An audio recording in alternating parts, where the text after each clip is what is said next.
Picture this for a second. You fly out on a vacation for the very first time and are having one of the most memorable experiences of your entire lifetime. Everything is going as magnificently as you'd hoped it would, and everything you do etches itself as part of your core memories that you'll cherish for years to come. Only for shit to break just as you get home. So the morning after I arrived in California, I tried to turn my PC on only for it to not show any lights at all, not even on the motherboard.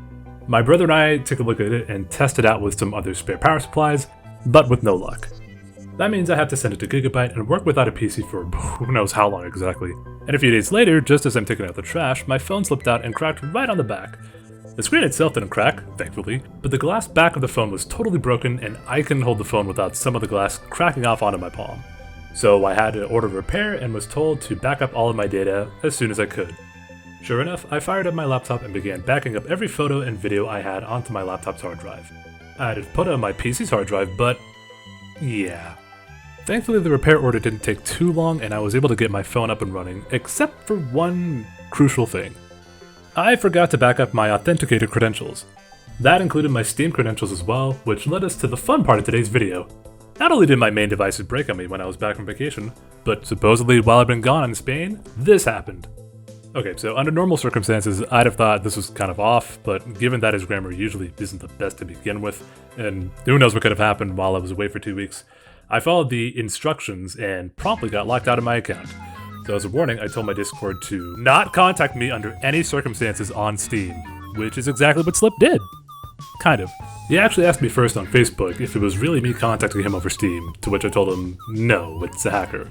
That prompted him to have a little fun messing with this guy and getting him to add Slippery on his actual main account rather than on my own account. All while that's going on, another friend of mine, GK, ended up going with a more assertive approach. Blackmail! No, he didn't threaten to dox him or anything like that, but rather, he pressured the hacker to give the changed credentials back to me, or else GK wouldn't pay any money to my PayPal. Actually, the hacker's PayPal.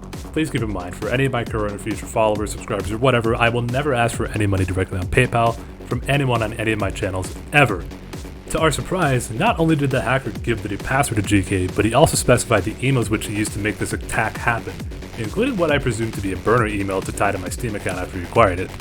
Right away I logged in, got access to my account, and told Steam, please help, my account has been hacked, I need to change my password and shit so we can't mess with anything or spend money under my account. Fortunately, I was able to freeze my credit card prior to any of this happening, but he'd ended up using Steam credit from a gift card for my friend for my birthday to prove that I had money by gifting Slip a game he jokingly asked for.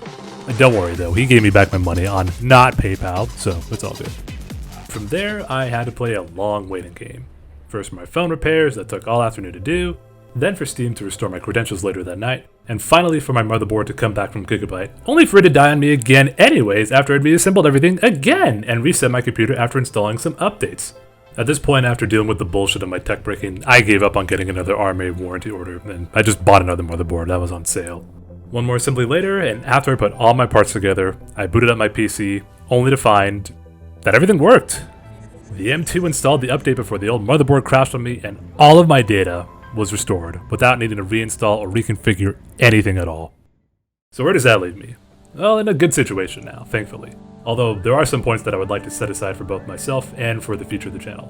One, I'm in the process of saving up now for a larger backup drive so that I can transfer all of my video products from this PC, my laptop, and my personal backup drive all into one location that I can archive more readily without having it compete for space against all my files from both my computers and on my cell phones. 2. With everything now restored, I'll be resuming my streaming on Twitch and reworking in video editing into my schedule. In all honesty, I haven't been working on any uploads lately because my PC prior to this current build, the Alienware Aurora R12, had crashed on me and rendered a bunch of video projects permanently inaccessible.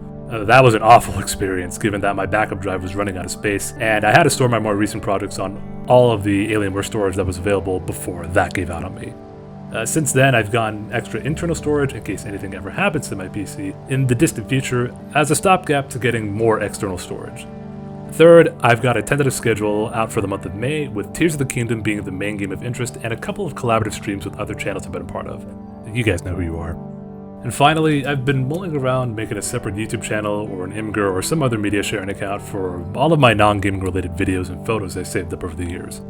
To tell you the truth, I've always enjoyed the idea of taking photos and videos on the spot, especially of any vacations and hiking points that I've gone to over the years.